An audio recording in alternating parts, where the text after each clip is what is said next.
Okay, so what we are going to learn today are things that you really need to keep in mind. The first feature or concept of JavaScript that I'm talking about is the fact that you have reference titles and primitive types. If I create a number like this one, it is a primitive type. That means that if I create a second number, num2, and put it equal to this number, it will create a real copy of number, therefore number 2, of course. Now if I put console log and that I go on my page of test, we can see that there is marked 1, so it copied the value in number 2. Now numbers, strings, and booleans, these are so-called primitive types. Every time you reassign or store a variable in another variable, it will copy the value object arrays. These are reference types. But then let me show you what I mean. I create my personal object which just has a name here, and I now create a second person and a person assigned as value here. So now I put console.log with the second person in it, and if I go to the console, it will display the same value as the first person, but will not copy it instead. The object is stored in the memory, and in the constant person we store a pointer to that place in memory. And if we then assign a second person to second person, this pointer will be copied, so we can see that this is the case if we change person. Then you print here again a person with the name of Mathieu, because we had copied it and stored it in a second person and then modified it.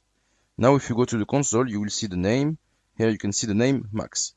The name of the second person has also changed because it has just copied the pointer and points to the same object in memory as the person. So if we change the name of a person, we automatically change it to second person. Keep in mind that it's the same for arrays. If you copy an array in quotes like this, and then change an array element, everything will change in the copy array. This will become important in React because it can lead to unexpected behaviors. If you copy objects from array of this type, then you can manipulate an object in one place of the application and accidentally manipulate another use of the same object in another place of the application.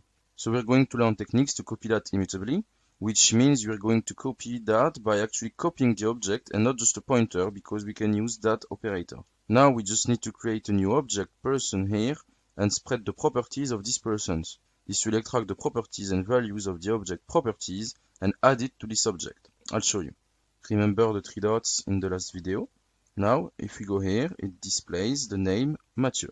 Even if we change the name to Max here, it will put Mathieu back because now we have created a real copy. It is important to realize and keep in mind that objects and arrays are reference types.